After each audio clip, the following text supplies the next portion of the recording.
Serverless Guru é a patrocinadora principal da quinta temporada. Obrigada por apoiar a comunidade de cloud e serverless. A Serverless Guru é uma empresa de entrega de software de ponta a ponta, especializada em soluções em nuvem. Eles apoiam empresas em todas as camadas da entrega de software, incluindo estratégia, produto, arquitetura, desenvolvimento, DevOps, segurança, qualidade, suporte em produção e FinOps. Quando você precisa entregar rápido, sem comprometer a qualidade, contrate um guru. Para mais detalhes, acesse sls.guru.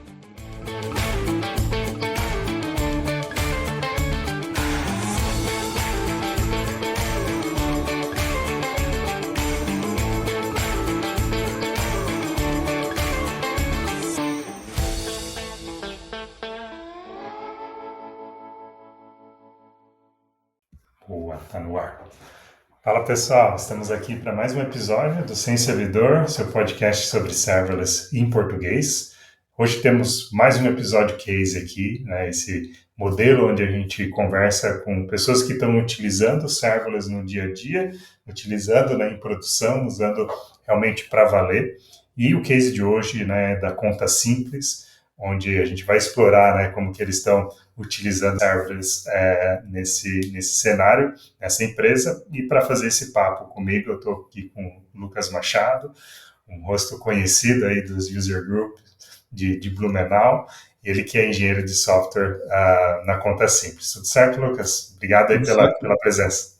Tudo certo, Evandro. Boa noite, pessoal. Boa noite, todo mundo. É um prazer estar aqui, né, com um cara da tua relevância dentro do meio do serverless e bora lá falar um pouquinho.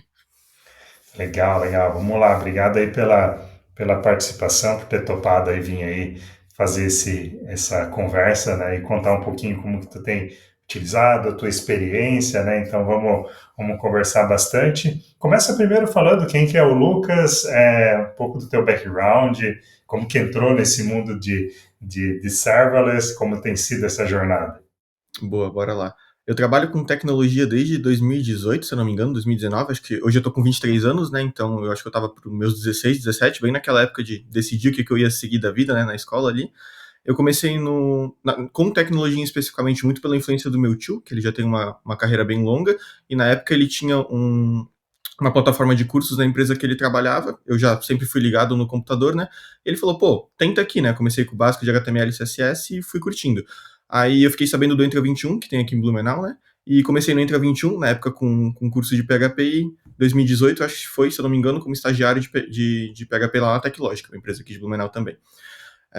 A partir disso eu entrei no meio da tecnologia, mas serverless em si, se eu não me engano, foi em 2022 o meu primeiro contato. A gente já sabia daquele crescente da cloud, né? Todo mundo falava que cloud é o futuro, já era presente naquele momento. Mas o meu primeiro contato foi numa empresa de São Paulo que eu trabalhei, onde a gente tinha era basicamente o produto da empresa em si era uma plataforma de automação jurídica, ou seja, você processou a empresa X. Para você não precisar ir no tribunal lá resolver esse imbróglio todo com a empresa, a gente automatizava com inteligência artificial e outros benefícios dentro da plataforma. Na época tinha um monolito, era meio que um monolito distribuído, era um projeto gigante dividido em 4 domínios separados, mas era bem ruim de dar manutenção, assim, era bug toda hora, toda vez que precisava achar algum problema, tu tinha que caçar em qual projeto estava, era ruim de dar tracing pelo fato do monolito estar distribuído, então tu não conseguia ter um rastreamento muito bom das informações. E, pô, a gente passava mais tempo no run do que no build, no build do que no run em si, né? Ao contrário, acho que me confundi ali, mas a gente passava mais tempo tendo que dar manutenção ou fazendo troubleshooting das coisas do que desenvolvendo features. E aí que surgiu a ideia, pô, e se a gente usasse AWS, se a gente usasse Lambda na época? Se eu não me engano, acho que tinha a equipe era bem pequena, eu acho que era eu e mais 3 desenvolvedores back-ends, ou eu e mais 2, e o front era mais 3 pessoas lá também. Tinha uma pessoa só que era o meu tech lead na época, que tinha um conhecimento mais básico ali sobre Lambda, mas a gente resolveu, pelos benefícios todos que o serverless nos proporciona, a gente pensou, pô, e se a gente refatorasse todo esse sistema para serverless? E aí, naqueles 3, 4 meses ali que foi, a gente basicamente reconstruiu o sistema do zero usando Lambda e mensageria da AWS, e foi meu primeiro contato com serverless, assim, e acho que foi bem rico porque, pô, a gente não fez simplesmente uma funçãozinha aqui ou usou um serviço aqui ali da AWS. A gente literalmente construiu um sistema todo do zero, baseado em um já existente, mas utilizando serverless. Então foi onde abriu as portas para mim e falei, pô, aqui tem futuro nesse carinha aqui.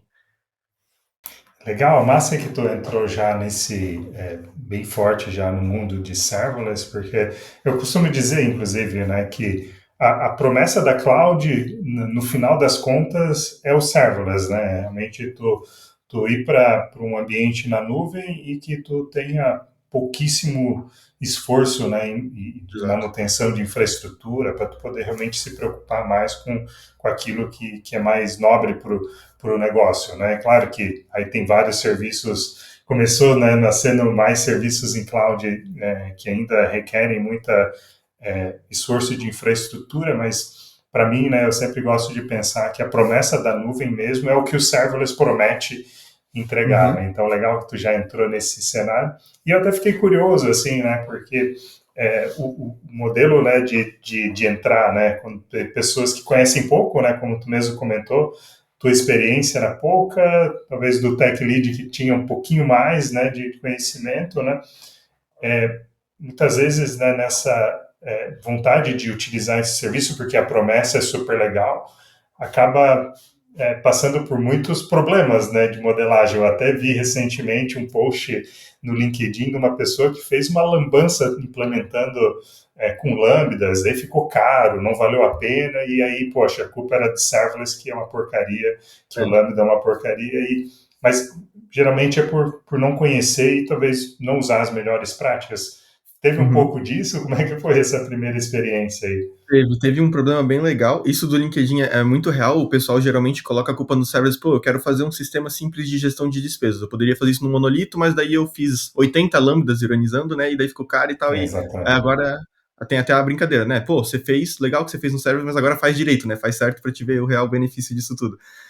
E sobre ali nessa primeira experiência que eu tive, um problema bem, eu não sei se é recorrente ou não, né? Porque essa empresa, a Conta Simples que eu tô agora, é a segunda empresa que eu trabalho de fato com servers, mas um problema que a gente teve na empresa anterior foi a conexão com o banco de dados. A gente não estava matando as conexões após fechar o Lambda, então ficava em idle lá no nosso Postgres da vida e chegava uma hora que chegava no teto da RDS da AWS lá.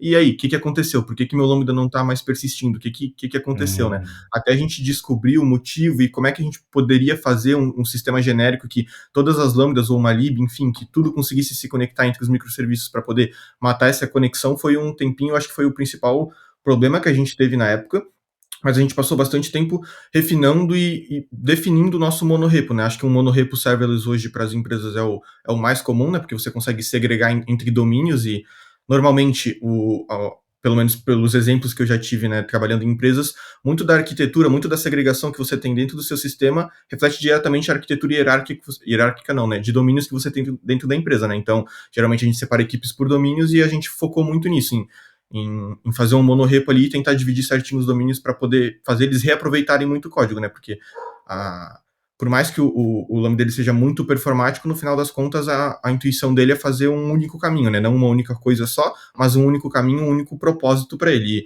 E quanto mais a gente repetir código, pior isso é pela performance, para subir isso na AWS, para zipar o projeto, seja por que for, né? Para build, enfim.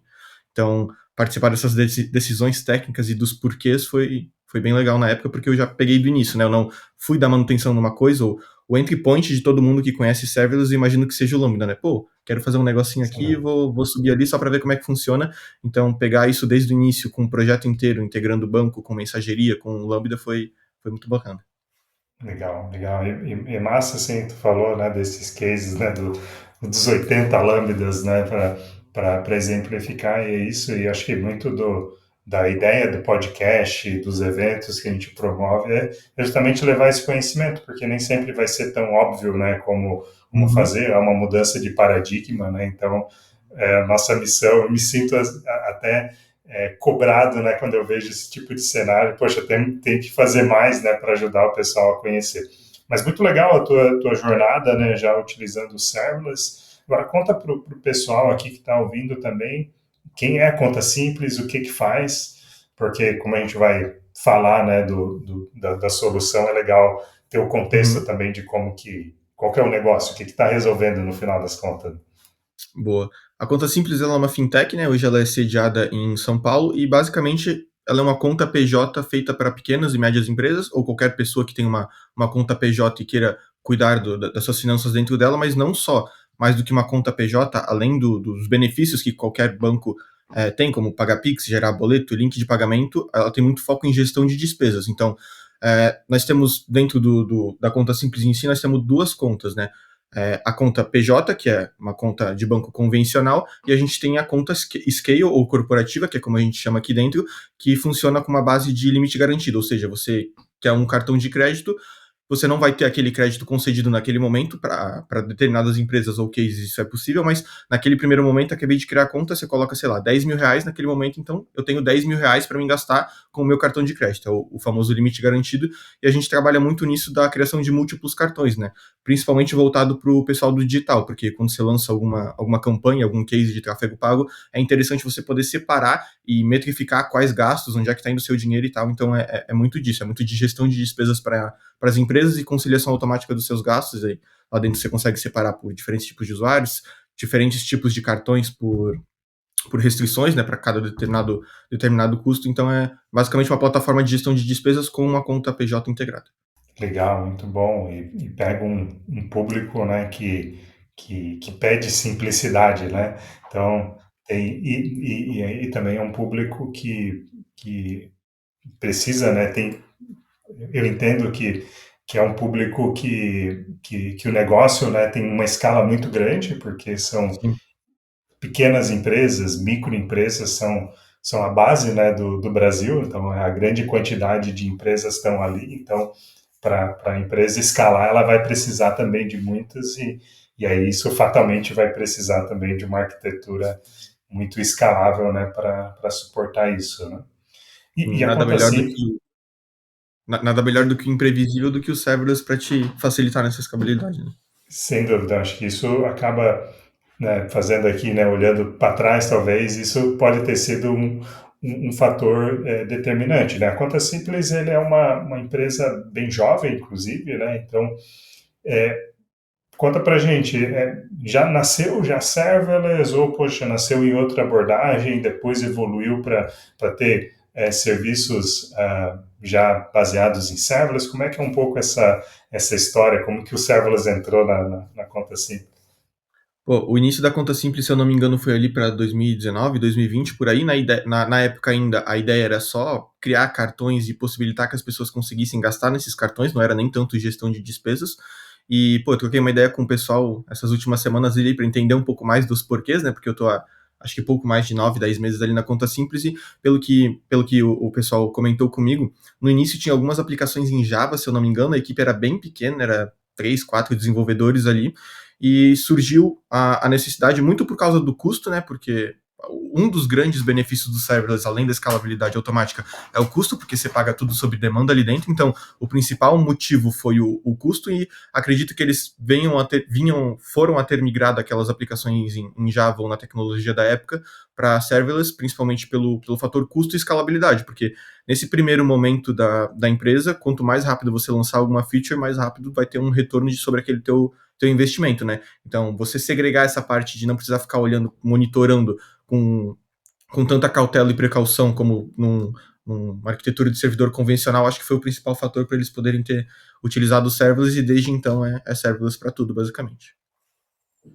Cara, esse é um ponto que eu costumo pegar bastante, né? Mesmo quando o custo às vezes não é a melhor relação, né? Geralmente, dependendo da modelagem, né? Se faz do jeito certo, o custo vai ser também melhor, né? Para quem tá começando, mas mesmo quando não tem, o que tu falou é super importante, que é o time to market, né? Conseguir Uhum, ir mais rápido para o mercado e principalmente startups, né, negócios emergentes, né, que crescem numa velocidade muito rápida, precisa ter esse tempo de reação. Então, poxa, perder tempo com distração, que no caso, poxa, gastar tempo com infraestrutura, isso e aquilo, é distração para uma empresa que está querendo crescer e está precisando uhum. pivotar, achar o market fit, né, encontrar esse ajuste, né, do produto. Então, esse ponto que tu trouxe, acredito que é bem crucial e é algo que eu gosto de falar bastante e defender, né? Não olha só para o custo, né? O custo é importante, obviamente, né? E modelar certo para isso, mas considera também o time to market porque faz diferença. e no final é custo também, né? Imagina que se tu gasta o dobro de tempo para fazer, está custando, né? Pessoas, está custando talvez É aquilo o espaço no que eu mercado, né? aquilo que eu tinha comentado no início, né? A tua porcentagem de run, ou seja, quanto que você está gastando do tempo da tua equipe para manter o que já tem ali, e quanto que você está gastando em build, que é o foco das principais das empresas, que é para você lançar as features, né? Um negócio que a gente está. Tu trouxe à tona recentemente para a gente dar um overview geral nas entregas é que, pô, no início era muito mais importante você lançar código rápido em produção, justamente para você poder pivotar a empresa e pegar o ficha de mercado e Uhum. tudo. Hoje em dia, a gente atrasar uma feature ou alguma entrega em uma semana tem um efeito basicamente irrisório dentro da empresa, comparado a você lançar um bug em produção por querer entregar código rápido. Então, a partir Uhum. do momento que a empresa vai crescendo, tu passa a ter essa visão mais ampla e, pô, não vai fazer mal eu pegar um dia a mais, 2 dias a mais para testar. Isso não vai influenciar em nada no TPV da empresa ou em relação ao o retorno que a gente vai ter comparado a eu subir e travar a operação, subir um bug e travar a operação em produção hoje em dia, né? Sem dúvida, bem, bem legal, né? E um ponto também que eu achei legal, né, que tu trouxe, é que teve um início, né, da solução em Java, possivelmente num pequeno monolito, né, provavelmente, né? E é legal isso, né? Porque quando está começando uma startup, um negócio, né, tu precisa o mais rápido testar aquilo, né? E aí não tem muito certo e errado, né? Porque vai depender muito do que tu domina, né? O time que está fazendo, o que, que ele domina. Uhum. Então, para esse bem no começo mesmo, assim, é o que tu tem na mão, né? Fazer acontecer Exato. e testar. E aí depois e começar a migrar, né, para um modelo mais ideal, olhando para os requisitos, olhando para aquilo que deu certo, né, e tal.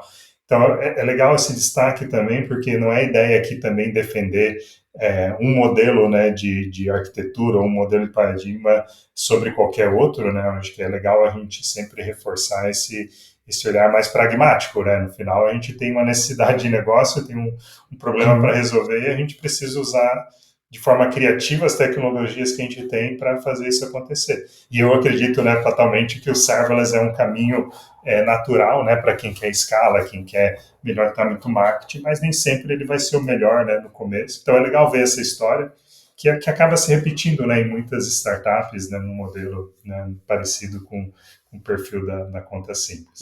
O Bem legal. serverless também, como você falou, a gente não está aqui para defender nada, né? Mas, por exemplo, hoje o ideal para conta simples é o serverless, porque principalmente pela performance, pela adaptabilidade que a equipe tem dentro disso tudo, mas ninguém garante daqui a 3, 4 anos mude totalmente o cenário e para a gente faça mais sentido ter um monolito ali rodando numa VM, numa EC2 da vida ou algo do tipo, né?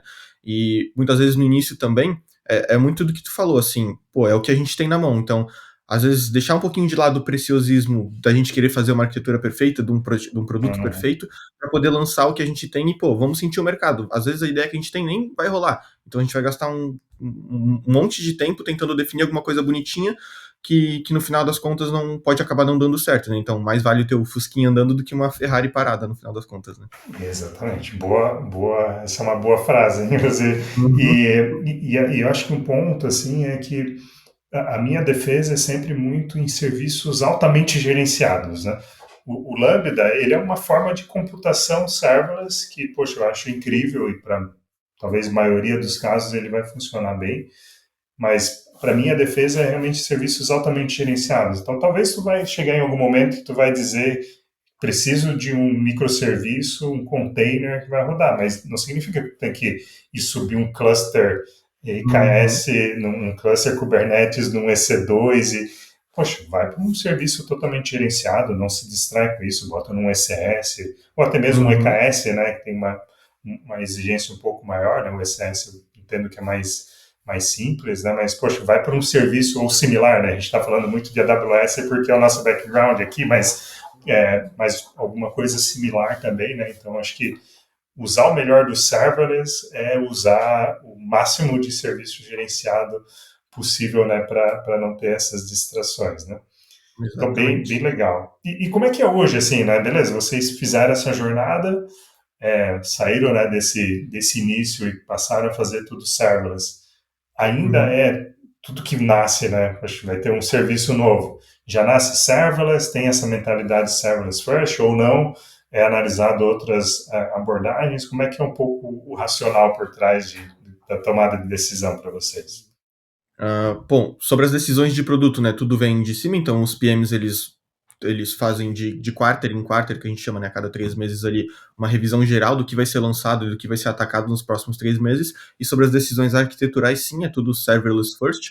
Se eu não me engano, tem alguma coisa ou outra ali rodando numas EC2, que são algumas coisas de Airflow, a parte mais de dados, né, para te poder pegar de um Prometheus ou de alguma outra base de dados e jogar isso no Lake, mas sobre a arquitetura em si, o projeto Conta Simples é basicamente tudo serverless, tudo utilizando Lambda, as mensagerias ali da AWS, né, então SQS, SNS, S3 como armazenador temporário de arquivos, e de persistência hoje a gente usa o Dynamo.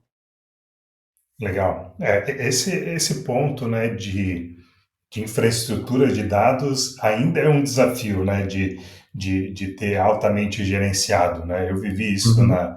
na prática, liderando times, né, nessa área, e tenho observado bastante. Ainda é um desafio para os cloud providers conseguir entregar uma infraestrutura altamente escalável, altamente gerenciada, por um custo que para de pé no final das contas, né? Então eu Sim. ainda vejo muitas empresas optando por manter uma infraestrutura, porque a diferença de custo ainda é um abismo gigante, então é difícil tu conseguir fazer com que isso pare de pé, né? Então, por mais que tu tenha Uhum. ainda um investimento grande de pessoas, de monitoramento, ainda vale a pena, né, essa diferença. Então, Sim. é um desafio grande para os cloud providers ainda nos próximos anos para resolver isso, para ganhar mais espaço também na área de dados Uhum. com serviços gerenciados. Né? Não sei se tu concorda com essa visão.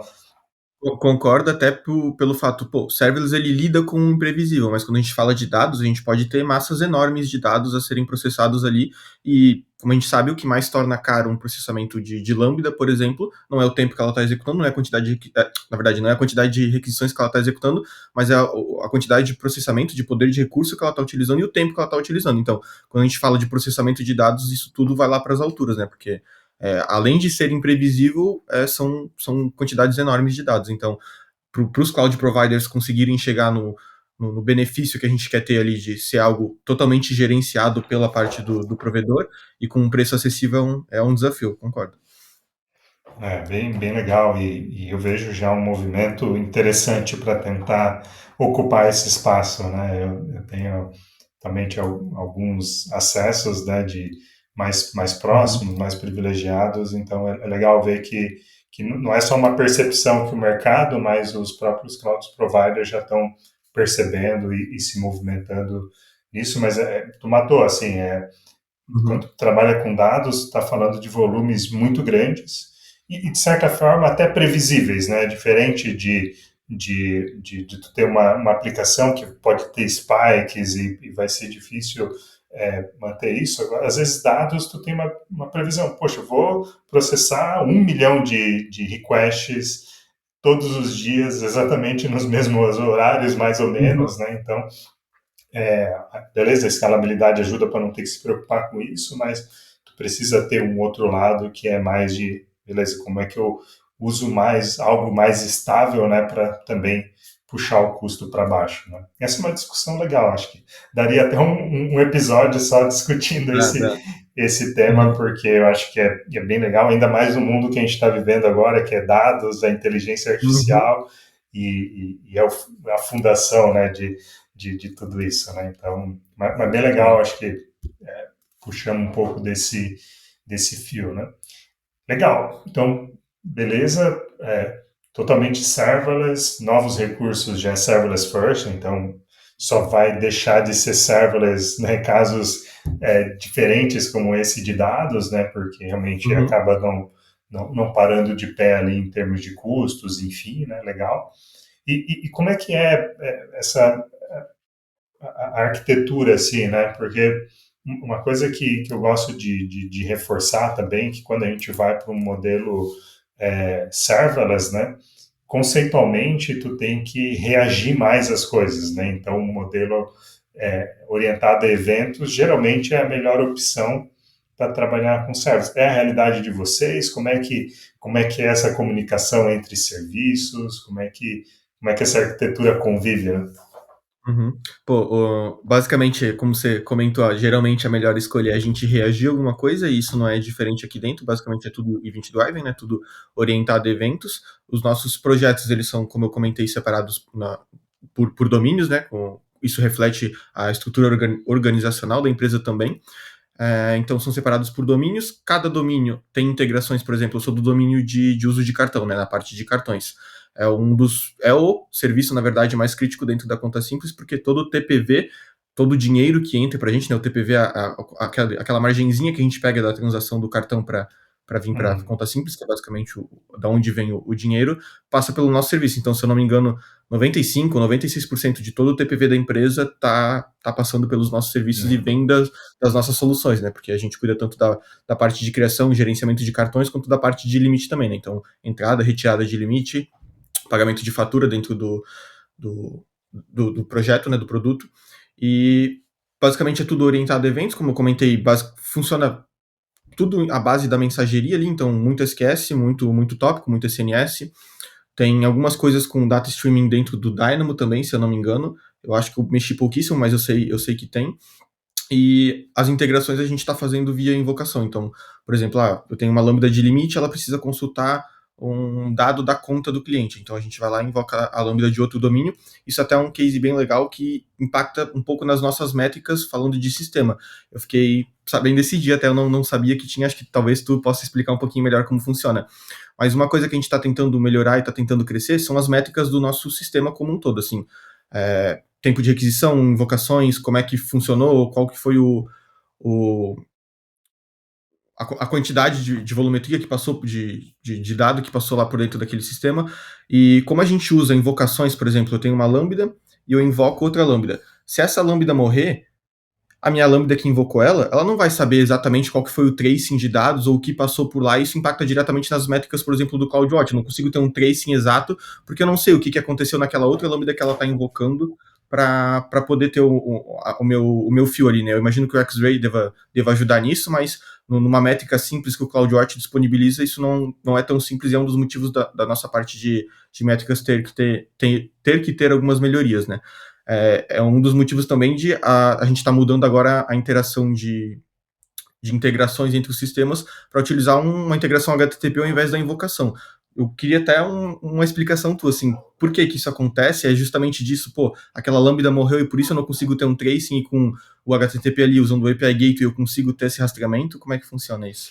Legal, legal. Esse é um tipo de desafio, né, quando chega nesse nível de maturidade, de necessidade, que fatalmente tem que ter uma solução de APM para conseguir fazer esse monitoramento, uma Datadog da vida, Exato. um New Relic, uma Lumigo, né? O Lumigo é bem específico, né, para serverless, né? Eu gosto bastante dele pela simplicidade, mas, poxa, Datadog é uma baita de uma ferramenta, né? Eu já tive experiência de testar e usar. Então, fatalmente precisa disso, porque o X-Ray tem dessa capacidade também, mas essas ferramentas, por serem de propósito específico também, né, eu acho que isso é uma diferença, eles conseguem ser muito mais precisos em conseguir montar esse tracing e conseguir Uhum, dizer exatamente o que acontece em cada etapa, ao ponto de dizer qual que foi o input e o output de cada coisa. Então, o que entrou e o que saiu do API Gate, o que entrou e o que saiu do Lambda, o que entrou e o que uhum, saiu do DynamoDB, onde que quebrou, até visualmente conseguir olhar em que momento isso quebrou, né, e qual que foi o problema ali que aconteceu. Né? Então, geralmente, quando chega nesse nível, né, de maturidade realmente e crítico, né, de troubleshoot, uma ferramenta de APM acaba sendo inevitável, uhum, né, para conseguir ver tudo isso, né, porque daí o troubleshoot acaba sendo complexo. E é um ponto, né, até numa arquitetura serverless que acaba sendo, entre aspas, né, um pouco mais negativo, né, porque tu tem as coisas muito mais distribuídas, né, então tu exato. precisa de alguma forma ter uma visão mais zoom out mesmo, né, e dizer assim, beleza, deixa eu me afastar aqui para ver Uhum. tudo acontecendo e como faz. E aí uma ferramenta dessa, né, para ajudar. Quando tu está numa escala pequena, como tu falou, CloudWatch, vou ali, configuro um X-Ray, consegue ter uma ideia. Agora, quando tu chega num nível que a aplicação já está grande ou que o volume já está grande demais, aí tu precisa Uhum. realmente dar um zoom out e aí ferramentas de APM vão ser ideais, né, para esse tipo de coisa. Além do mais, uma solução reativa, como a gente fala em algo orientado a eventos, geralmente a gente está segregando os domínios e tem muita integração entre esses domínios, né? Então, pô, se você Uhum. quiser fazer um troubleshooting numa Lambda e num processo, na verdade, e esse processo tem 3, 4 lambdas por trás dele, você tem que abrir 4 abinhos do CloudWatch lá e separar, pegar um correlation ID ou algum ID em comum que tem entre todas as aquisições, bater os horários ali para ver se refere realmente àquela mesma execução para conseguir fazer o troubleshooting, né? No começo era uma das coisas que eu menos gostava, para falar a verdade, no serverless, assim, eu achava bem ruim a forma de você fazer troubleshooting, porque hoje a gente utiliza o serverless framework aqui dentro, né, para poder orientar a gente. Se eu não me engano, só a parte de mensageria, fila e Dynamo a gente faz em Terraform, mas os lambdas em si a gente sabe tudo com o auxílio do serverless framework. Tem lá o serverless offline, onde você consegue fazer o troubleshooting ou executar uma lambda offline, mas quando eu comecei a gente não sabia, não tinha esse conhecimento ainda e eu falava, pô, como é que eu coloco um breakpointzinho aqui? Como é que eu sei? Eu tenho que ficar jogando log, esperar subir para AWS, executar e lá, esperar o CloudWatch sincar os logs para eu poder ver. Era 10, 15 minutos para eu poder testar uma linha a mais de código. Então, no início, se você não tem esses conhecimentos, realmente é a parte mais chatinha de longe. Assim, para mim é debugar e fazer troubleshooting e testar código novo que tu quer subir. Legal, legal. Acho que esse é um ponto bem legal. Já vou até conectar nisso, né, em termos de desafios, assim, né, porque vocês têm já uma arquitetura já serverless com boa maturidade, né, com uma boa base de clientes e já com algum tempo já desenvolvendo com serverless, né? O que tem sido, né, o que foi talvez no passado os desafios para vocês e talvez o que tem sido desafiador hoje ainda, né, numa arquitetura serverless. Queria ouvir um pouquinho de ti agora, um pouco desses desafios, problemas, né, a gente explorar um pouco isso. Boa. De desafio, hoje a gente foca muito na melhoria da qualidade do nosso código como um todo, assim, melhoria de processos para que facilitem o nosso build futuramente. E a gente, nos cartões de crédito, né, a gente usa a bandeira da Visa, mas a gente não se comunica diretamente com a Visa. A gente tem uma processadora que acredito que bem comum nas fintechs ali para fazer essa comunicação. Então, a gente como issuer, né, como emissor do cartão, se comunica com a processadora de pagamentos, a processadora de pagamentos manda as informações para a Visa manda para ela manda para a gente. E a gente tem integração, então, com o terceiro.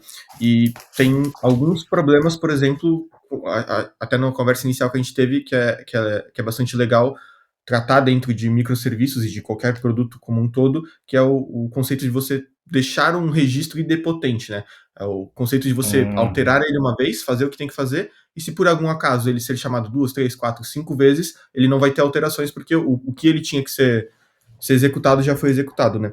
E a gente tem alguns problemas de integração com essa processadora de pagamentos em casos de, por exemplo, a gente mandou uma requisição para lá, ela retornou um erro para a gente, matamos o processo por ali, demos o retorno para o cliente, mas o processo foi executado. E aí, como é que a gente sabe que ela executou e retornou um erro para a gente? Não tem, né? Então, esse conceito de idempotência dos registros e de cuidar disso como um todo é algo que a gente tem que tomar bastante cuidado, né? Pelo fato de estar lidando com o externo, isso não está tratado aqui dentro de casa. E, pô, de desafios de arquitetura, assim, eu considero a gente bem maduro para as soluções que a gente está tratando e para as novas features que está vindo, assim, eu acho que tudo atende bem. Um desafio não, acho que um sonho da gente num futuro é migrar os nossos dados do Dynamo para um RDS ou para um banco relacional da vida, porque, como a gente sabe, o Dynamo ali ele tem as suas GSIs, os seus indexes, então se você não tomar cuidado ao montar uma tabela no início, você vai ter problema com filtros ou com, é, com filtros de dados no futuro, né? Então, acho que é uma das dores que a gente tem é isso, a gente usa o conceito, não sei se você já ouviu falar de single table design dentro do Dynamo, que é basicamente você agrupar todas as suas tabelas todas as suas entidades dentro de uma tabela só do Dynamo, e pelo fato dele ser um banco NoSQL, né, então dá para fazer isso, e a gente controla as entidades via código. E além do custo, né, dos benefícios, porque a gente não consome, por conta dos índices serem compartilhados com todas as tabelas, você não tem os RCUs e WCUs lá do Dynamo segregados, você consegue compartilhar isso tudo. Vem a questão justamente dos índices de, pô, se eu não tomar cuidado aqui, a base ela já é bem grande, né? Se eu não me engano, já passaram mais de 50 mil empresas, já tem mais de 800 mil cartões criados, então, depois de um tempo assim, começam a vir solicitações ou ideias de filtros ou de requisições diferentes dos clientes que não foi pensado lá no início e não tinha como ser pensado porque foi como o sistema foi evoluindo. Então, para você se eu quiser filtrar um dado novo que eu ainda não tenho uma GSI que me atenda ou algo assim, tem que tomar bastante cuidado, tem que dar um overview geral no produto, dar aquele zoom out e falar, pô, se eu vou ter que adicionar algo que não tem nos registros antigos, primeiro eu preciso pensar numa forma que eu consiga sincar os registros antigos com com esse novo index para que eles também atendam o cenário atual e que isso seja possível, né? Legal, legal. Tu falou, eu anotei duas coisas aqui que eu achei interessante até para a gente explorar um pouquinho, né? Uma integração, né, com terceiros. Eu entendo que isso é sempre um desafio, né? Dos dois lados, né? Às vezes o serverless pela capacidade de escala, eventualmente tu derrubar um outro serviço, né? Porque tu tá indo com muita força, né?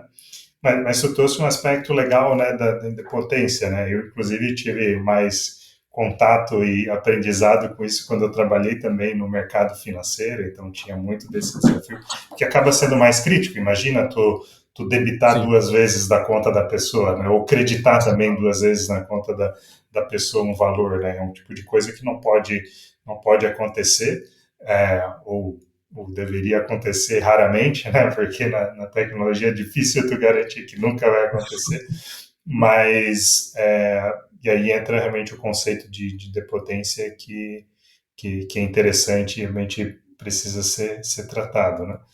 E o outro fio que tu puxou foi sobre banco de dados, né? De relacional e não relacional. Até esses tempos eu tive um encontro com o Dr. Werner Vogels, que é o CTO da Amazon. Foi super legal e ele estava contando, inclusive, a história de quando nasceu o DynamoDB, né? E foi interessante porque ele, contando essa história, ele contou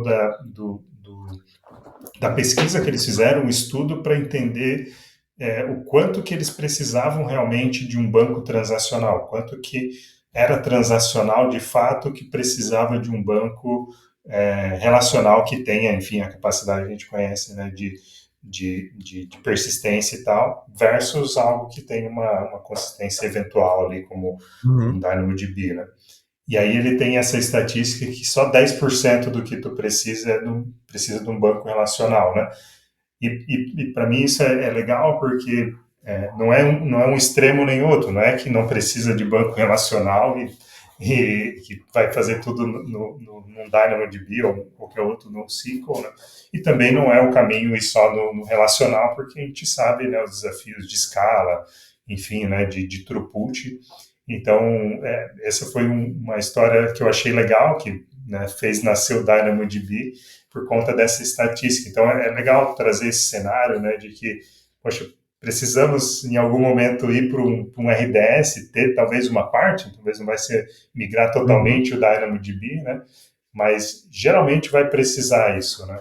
Agora, Sim. tem um desafio grande que é de equilibrar isso, custo e tal, né, porque novamente, a gente falou, né, de uma startup nascendo. Às vezes, tu nascer já com um custo fixo de um RDS pode ser desafiador. O DynamoDB, nesse sentido, é maravilhoso, porque tu começa com custo zero e tal. Mas, às vezes, tu começa um pouco torto, porque tu tá olhando só para custo, e sendo que talvez 10, 20% precisaria ser o relacional, né? Esse eu acho que ainda é um desafio, né, a ser resolvido em cloud, nos cloud providers, para que tu consiga utilizar a melhor opção e não ter que se preocupar tanto com custo, né, nesse aspecto. Eu entendo que o Aurora Serverless está indo para esse caminho, ainda não chegou bem lá, né? Mas eu acho que esse é o caminho para poder já nascer, poxa, isso aqui é relacional, isso aqui é não relacional, e tô bem porque o custo para de pé, né, e não ter que fazer escolha só pelo custo, né? Eu tenho um pouco dessa visão, não sei se para ti faz sentido também, e faz sentido, né, para o que aconteceu na conta Uhum. simples.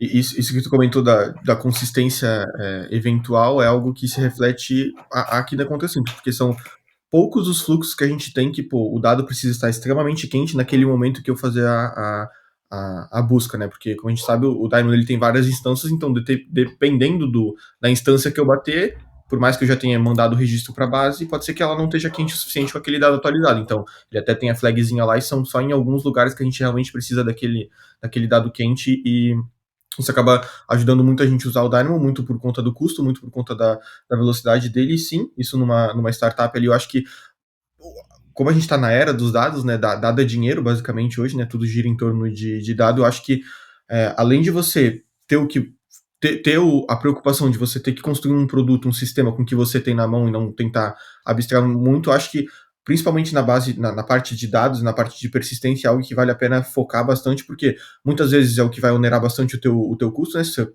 precisar eventualmente escalar para uma instância maior de um RDS da vida, ou você pode ter problemas com filtros ou com o gerenciamento das tabelas, como é uma das dores que a gente tem hoje aqui, se você optar a usar pelo Dynamo, né? Então, saber muito bem o caminho que você quer, a gente sabe que é muito volátil, né? O caminho de uma empresa, ela nasce com um propósito, pode mudar, mas saber muito bem o caminho que você quer seguir, o market share que você quer trilhar ali dentro do mercado para poder decidir quais soluções você vai usar, eu acho que é essencial hoje no início. Claro que o serverless ele é muito atrativo, principalmente por conta do custo e da escalabilidade, então você deixa um pouquinho de lado o monitoramento, mas tem que tomar cuidado porque também não são as mil maravilhas, né? Isso aí, Não é bala de prata.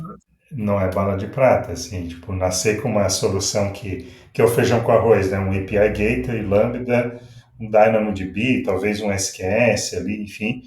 Poxa, maravilhoso em termos de custo. Provavelmente vai viver um bom tempo sem custo nenhum na free tier, vai crescer, vai pagar só pelo que precisa, mas acho que tem esse aspecto de que talvez nasce um pouco torto, porque no banco precisaria ter um RDS ali, no caso, para fazer um papel, e não nasce porque tu já parte de um valor fixo, né, que mesmo que é que a gente, na América Latina em geral, né, a gente é mais sensível ao custo em dólar, né? Então, Sim. para eles, né, nos Estados Unidos sei lá, $40, beleza? No Uhum. Brasil isso já é vezes 6, né? Então, acaba sendo mais sensível, né? Mas legal, acho que esse foi uma discussão bacana. Agora eu tenho um outro ponto, né, para ver contigo, que é com relação a pessoas, assim. Como é que é para vocês quando, por exemplo, vamos contratar, vamos para o mercado, precisamos crescer, né? Vamos trazer gente. Como é que é esse desafio de trazer pessoas para desenvolver em cima de uma stack que é totalmente serverless, né? Tem alguma dificuldade na contratação, o ramp-up dessa galera, né, para aprender e começar a produzir? Como é que é para vocês? O meu caso ele foi um pouquinho específico, porque eu já vim com uma bagagem relativamente boa de servers, eu já tinha trabalhado com essa stack, mas quando a gente tá dentro e olha de fora, a gente percebe que, na verdade, é algo muito específico, que não é comum todas as empresas terem um sistema totalmente em serverless, terem desenvolvedores que atuam simplesmente com Lambda, então, colhendo o feedback do pessoal aqui dentro da Conta Simples, basicamente o que eles pretendem pegar são pessoas que tenham um conhecimento prévio dentro da cloud ali, que sabem o que são cada recurso, entendam os conceitos de mensageria, enfim, e a grande maioria a gente tem que rampar aqui dentro e ensinar sobre o serverless, ensinar sobre isso, porque não é em qualquer lugar que você consegue achar uma mão de obra qualificada que já tenha trabalhado com serverless e que já conheça daquilo, porque não é algo tão comum, né?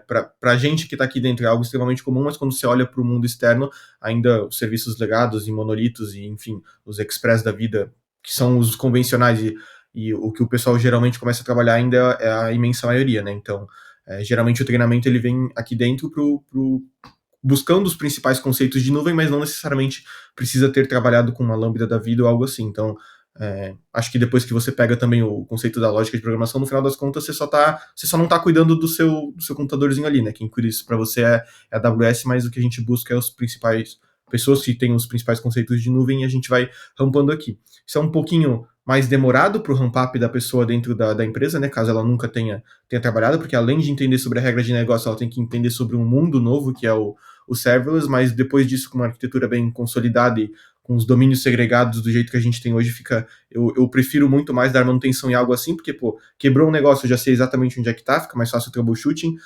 a própria arquitetura de Event Driving já te proporciona isso, porque é muito mais fácil de você mapear os fluxos, né? Você sabe aonde começou, aonde vai terminar, por quais processos ele vai passar, então tem todos esses motivos aí. Legal, muito bom, muito bom. Cara, a gente o papo tá bem bom, cara, o tempo voou, a gente já está caminhando para o final aqui. No final, assim, para vocês, é uma pergunta que eu gosto de fazer em Uhum. episódios cases, né? Valeu a pena? Tá valendo a pena uma arquitetura serverless? Como que vocês vê, né, esse futuro, vida longa ainda para serverless para vocês? Então, como é que tem sido? Olha, eu imagino que vem uma vida bem longa ainda pela frente com serverless aqui, pelo fato da arquitetura da gente ter montado, pela adaptabilidade que as equipes têm dentro, então tudo funciona muito bem. E tirando essas dores, como por exemplo, um sonho distante que a gente tem é migrar alguns dados para um relacional da vida pela praticidade de filtros e afins, tirando essas dores pontuais, assim, eu acho que o serverless vai ter uma vida bem longa aqui dentro, porque ele atende tudo que a gente precisa, ele tem uma escalabilidade ótima, e o custo baseado no que a gente precisa hoje, ele é muito baixo dentro do contexto comum geral, né? Então ele atende todos os pontos com excelência. Muito bom, bem legal. Para a gente fechar mesmo agora e aí a gente passar a régua aqui, eu queria que tu resumisse aí que dicas tu dá para quem está ouvindo aqui, que talvez tenha uma jornada parecida, poxa, Uhum. tá lá na empresa, tem uma decisão aí em termos de arquitetura, que dicas tu dá para quem está pensando em adotar esse serverless e talvez não passe, né, Uhum. pelos desafios e dificuldades que vocês tiveram? Pô, é uma boa pergunta. Eu acho que, primeiro, entender como funciona o ecossistema do serverless, como funcionam os sistemas de mensageria, como que funcionam os sistemas de persistência se você for optar usar por um Dynamo, como funciona principalmente a parte do build da sua Lambda, porque hoje a gente usa Node.js, né, TypeScript aqui no back-end, então dores que a gente tinha no início, por exemplo, de buildar um projeto, dependendo da configuração de build que você for fazer ou não, como a gente sabe, tem o Node Modules lá que é imenso, tem milhares de libs lá dentro, pode ser que tu build de uma forma incorreta e não funcione, não é porque teu código não funciona, sim porque alguma configuração de build ali ficou meio diferente. Então, um dos benefícios da gente usar, por exemplo, o Serverless Framework é porque ele já empacota tudo e manda para cima. Eu focaria muito num framework, seja o SAM da AWS, seja o Serverless Framework, porque, cara, ele te facilita anos-luz de tu subir CloudFormation, de tu subir IAC para AWS, é muito intuitivo, a documentação dele é excelente, então, começando com serverless, eu acho que eu focaria bastante no serverless framework para ele te dar esse primeiro hello world aqui dentro do serverless, né? Ele te ajuda muito. E acho que não subestimar o planejamento inicial de uma arquitetura, porque por mais que o serverless seja altamente escalável, nada te impede de tu ter uns microserviços aí, monolitos distribuídos, e a gente sabe que dar troubleshooting em um monolito é difícil, dar troubleshooting num monolito distribuído é mais difícil ainda. E nada te impede de criar um lambda monolito distribuído por aí. Então, acho que é não subestimar o planejamento inicial da arquitetura, é focar muito bem na regra de negócio e para o que tu espera a um curto, médio prazo ali, depois fica muito mais fácil de dar manutenção, uma vez que o caminho foi trilhado de forma certa, e se apoiar de início em algum framework ali que te ajude, como o Serverless Framework, por exemplo, que é excelente. Muito bom, baita dica mesmo. Pô, obrigado, Lucas, aí Eu que pela agradeço. tua participação. Foi super legal, acredito que foi bem rico aqui para a galera. Todas essas dicas, a história, eu acho que eu gosto muito dos cases porque traz na prática, né, o que tem sido utilizado, né, sem filtros aqui, né, sem defender, trazendo o que é real mesmo, que acontece. Então, muito legal. Obrigado aí pelo teu tempo, obrigado por Boa. dedicar aí esforço, né, e tempo para compartilhar aqui com a galera. Pô, tamo junto, muito obrigado pela oportunidade. Se vemos nos próximos user groups e eventos de serverless por aí. Sem Valeu. dúvida. Muito bom. Então, assim a gente encerra mais um episódio do Sem Servidor, seu podcast sobre serverless em português. A gente se vê no próximo episódio. Até mais, gente. Valeu.